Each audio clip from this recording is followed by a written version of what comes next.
नमस्कार, ये आकाशवाणी शिमला है। अब आप प्रभा शर्मा से कोविड-19 पर विशेष समाचार सुनिए। प्रधानमंत्री आपातकालीन नागरिक सहायता और राहत कोष पीएम केयर्स ने देश में 162 अतिरिक्त मेडिकल ऑक्सीजन संयंत्र लगाने के लिए 201 करोड़ 58 लाख रुपए जारी किए हैं। ये संयंत्र देश के विभिन्न स्वास्थ्य केंद्रों में खोले जाएंगे। परियोजना की कुल लागत में से 137 करोड़ 33 लाख रुपए संयंत्र तैयार करने तथा केंद्रीय चिकित्सा आपूर्ति भंडार के प्रबंधन और 64 करोड़ 25 लाख रुपए वार्षिक रखरखाव अनुबंध के लिए निर्धारित हैं। स्वास्थ्य और परिवार कल्याण मंत्रालय के तहत आने वाले स्वायत्त शासी निकाय केंद्रीय चिकित्सा आपूर्ति भंडार तैयार ऑक्सीजन की खरीद करेंगे। 32 राज्यों और केंद्र शासित प्रदेशों में ऐसे कुल 162 संयंत्र लगाए जाएंगे, जिनकी कुल क्षमता 15 करोड़ 41 लाख 90 हजार मीट्रिक टन होगी।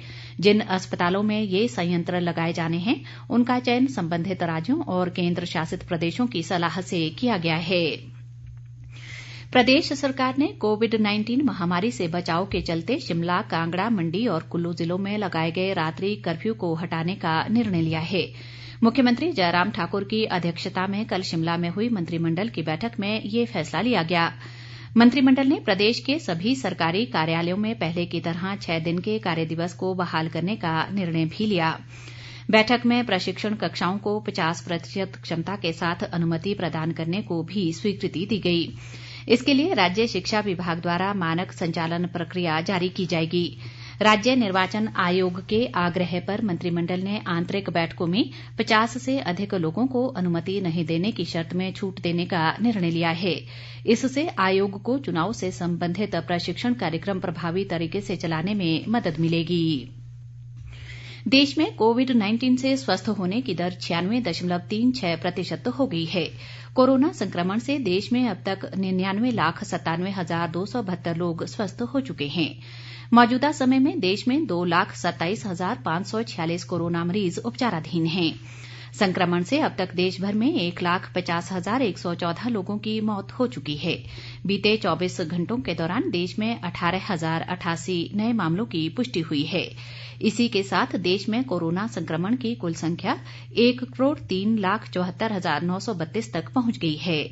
भारतीय आयुर्विज्ञान अनुसंधान परिषद ICMR के अनुसार देश भर में अब तक 17,74,63,405 लोगों की कोरोना जांच की जा चुकी है। इधर प्रदेश में कोरोना मामलों की संख्या बढ़कर 55,910 हो गई है। पिछले 24 घंटों के दौरान राज्य में कोरोना के 102 नए मामलों की पुष्टि हुई है।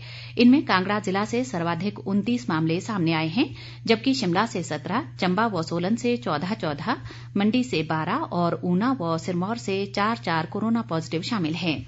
इस दौरान 307 लोग स्वस्थ भी हुए हैं। राज्य में कोरोना संक्रमण से अब तक 938 लोगों की मृत्यु हुई है, जबकि 53,487 लोग स्वस्थ हो चुके हैं। इस साल हज यात्रा पर जाने वाले सभी लोगों को कोरोना का टीका लगाया जाएगा। केंद्रीय अल्पसंख्यक मामलों के मंत्री मुख्तार अब्बास नकवी ने ये जानकारी देते हुए बताया कि हज यात्रा के लिए पंजीकरण की आखिरी तारीख 10 जनवरी है। अब तक जितने लोगों ने पंजीकरण कराया है, उनमें से 50% महिलाएं हैं। इस साल हज यात्रा जून से जुलाई के बीच होगी।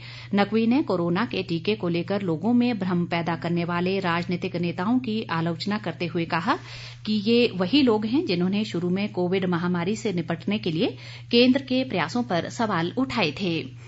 मंडी जिले में कोरोना वैक्सीन पहुंचने के साथ ही कोरोना बचाव को लेकर टीकाकरण का कार्य शुरू कर दिया जाएगा। टीकाकरण अभियान के सफल संचालन के लिए 11 जनवरी को 111 स्थानों पर ड्राई रन का आयोजन किया जाएगा। उपायुक्त ऋग्वेद ठाकुर ने कल मंडी में एक बैठक में ये जानकारी दी। इसी के साथ ये समाचार बुलेटिन समाप्त हुआ। नमस्कार।